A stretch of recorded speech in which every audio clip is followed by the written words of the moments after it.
निरंतर राम नाम का जप, राम नाम का सुमिरन, राम नाम का उच्चारण निरंतर करते रहे तो परिणाम क्या होगा? गोस्वामी जी कहते हैं उल्टा नाम जपत जग जाना और वाल्मीकि भय ब्रह्म समाना। उल्टा नाम जपा। संतों ने कहा राम राम कहो तो राम मुख से निकल ही नहीं रहा था, क्योंकि उनके जीवन में तो मार काट की ही हमेशा प्रवृत्ति रही है। तो संतों ने कहा राम तो इनसे नहीं निकलेगा।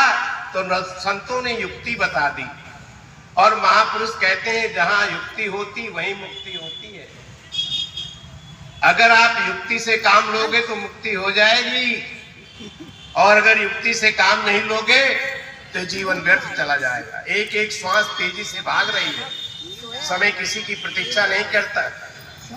जीवन के इतने क्षण बीत गए, कब पता चला आपको?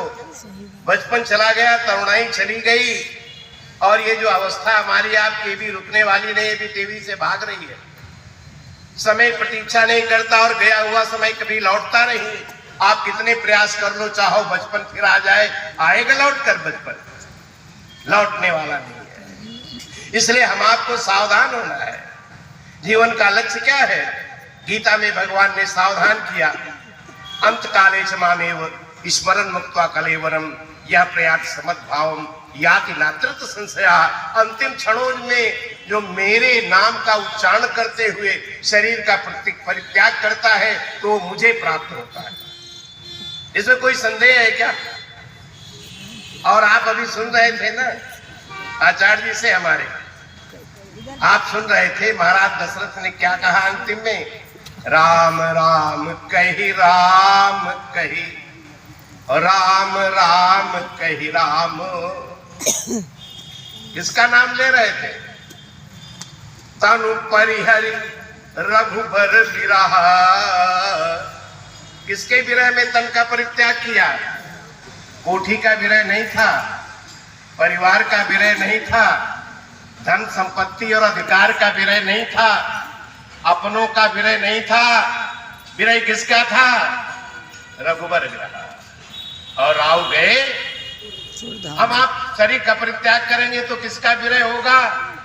जहां हमारे आपकी प्रवृत्ति है। इसलिए महापुरुष कहते हैं कि दुनिया में रहो लेकिन दिल दिमाग में दुनिया मत भरो। आज जिसने भी दुनिया को अधिक दिल दिमाग में भरा है ना, उसका सोना और उसकी भूख, दो चीजें गायब हो जाती। भूख गायब हो गई और नींद गायब हो गई। ये पैसे से मिलने वाली नहीं है, ये तो मिलेंगी भगवत भजन से। और जो भजन करोगे तो एक मस्ती आएगी। फिर नींद आपको लगे या ना लगे, फिर तो वो मस्ती ऐसी आएगी जो धन से नहीं, पद से नहीं, अधिकार से नहीं, जो केवल भगवत भाव से मिली है। और वो मस्ती मिली जाएगी तो दुनिया नहीं होगी लेकिन मस्ती आपके पास होगी, जिसका कोई मूल्य नहीं भौतिक धरातल पर। उस मस्ती के लिए ही भजन की आवश्यकता है। लेकिन स्थिति क्या है? भजन कहो ताते भजो भजो न एको बार, और दूर भजन जासे कहो सो तू भजो गमार। संत कहते हैं गमार क्यों? जिस उद्देश्य के लिए हम आपको मनुष्य शरीर मिला था, उत्तरेद आत्मनात्मानम नाथ मानव सादेव आत्मना है आत्मनो बंधु रात्मयुरीपुरात्मना।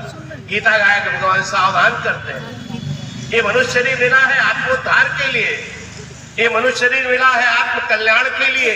ये मनुष्य शरीर संसार के भोगों के लिए नहीं मिला है। यही संस्पर्शा भोगा दुख योन एवते आद्यंतवंतः कौन्ते न ते श्रम ते उदाह। ये संसार के जितने भोग हैं वो सब आपको थोड़े देर के लिए मिलते हैं तो बड़े सुखद लगते हैं, लेकिन ये दुख की मूल है। इनसे हम आपको बचने की आवश्यकता है। यहाँ क्षणिक सुख है, और जो भगवत नाम का उच्चारण करते हैं वो कैसे है? राम की परिभाषा की गोस्वामी तो क्या लिखा उन्होंने? जो आनंद सिंधु सुख राशि। दो वो परमात्मा आनंद की सिंधु है, और हम आप कौन है? ईश्वर अंश जीव अविनाशी चेतन अमल सहज सुख राशि। आज आप भी सहज सुख की राशि हैं। परमात्मा आनंद सिंधु है, आनंद की राशि है, और उसका अंश होने के कारण आप भी सुख की राशि हैं। लेकिन आप दुख राशि कैसे हो गए? क्योंकि आपने संसार को अपना मान लिया।